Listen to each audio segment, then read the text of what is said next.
Assalamualaikum warahmatullahi wabarakatuh. Izin memperkenalkan diri Taruna Utama Politeknik Angkatan 54. Nama Muhammad Balik Astana, STB 3978. Izin mempresentasikan terkait tugas gaya kepemimpinan Soekarno. Beri aku 1000 orang tua, niscaya akan kucabut Semeru dari akarnya. Beri aku 10 pemuda, niscaya akan kuguncangkan dunia.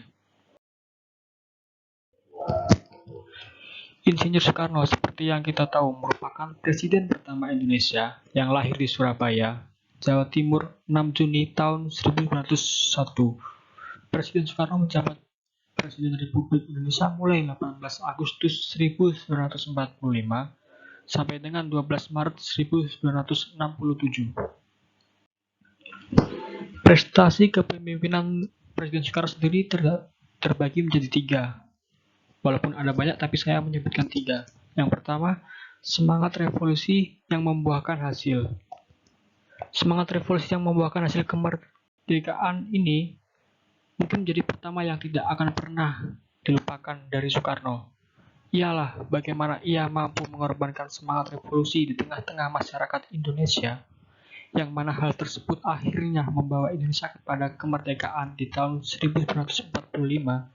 Finalnya adalah ketika Soekarno membacakan teks proklamasi kemerdekaan Indonesia, hingga Indonesia akhirnya mendapat pengakuan di mata dunia. Yang kedua, gerakan non-blok. Di bawah kepemimpinannya, Soekarno tercatat berhasil membentuk gerakan non-blok atau GNB pada konferensi Asia Afrika yang dilaksanakan di kota Bandung pada tahun 1955.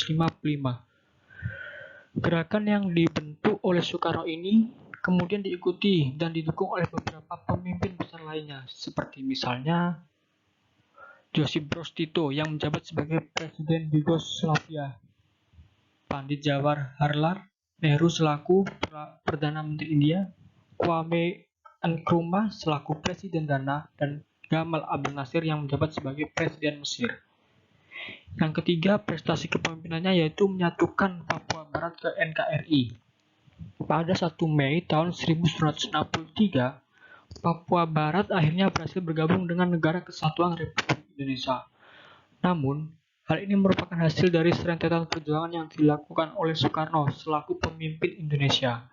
Pasalnya, meskipun Indonesia telah mengklaim Papua Barat sebagai wilayah ketika telah merdeka, namun pihak Belanda masih belum setuju dan menyebut wilayah Papua Barat ini sebagai salah satu provinsi dari Kerajaan Belanda yang kemudian akan dipersiapkan sehingga menjadi suatu negara yang merdeka. Hal ini menimbulkan masalah antara Belanda dan Indonesia sehingga sempat tidak diselesaikan melalui jalur diskusi, tepatnya dengan konferensi meja buntar di tahun 1949. Gaya kepemimpinan yang karismatik. Insinyur Soekarno memiliki gaya kepemimpinan yang karismatik, yang mana dirinya memiliki daya tarik, berwibawa, serta energi, sehingga mampu mempengaruhi orang lain untuk menjadi pengikutnya. Soekarno sangat ahli dalam mengubah persepsi orang, sehingga menjadi sama dengannya, serta mampu membuat mereka agar mau mengikuti perintah dan keinginan sesuai dengan senang hati.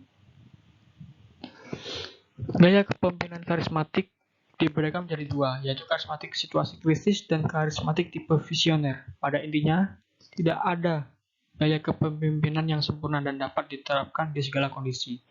Yang benar adalah setiap gaya kepemimpinan memiliki keunggulannya masing-masing, sehingga kita sebagai pemimpin harus bisa memanfaatkan keunggulan dari setiap gaya kepemimpinan tersebut. Kehidupan pribadi. Semasa hidupnya, Soekarno dikenal sering bergonta-ganti istri. Ia telah menikahi beberapa wanita, antara lain Utari, Inggit Ganarsi, Fatmawati, Hartini, Kartini Manopo, Ratnasari Dewi, Haryati, Yuri Kisanger, dan Haldi Jafar. Dari pernikahannya tersebut, ia dikaruniai 11 anak. Beberapa di antara mereka bahkan mengikuti jejak sang ayah untuk berkiprah di dunia politik.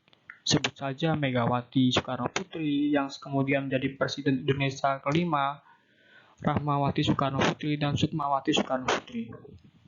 Anak pertama Soekarno dan Fatmawati, Guntur Soekarno Putra, justru tidak mengikuti jejak ayahnya dan adik-adiknya untuk masuk dalam dunia politik.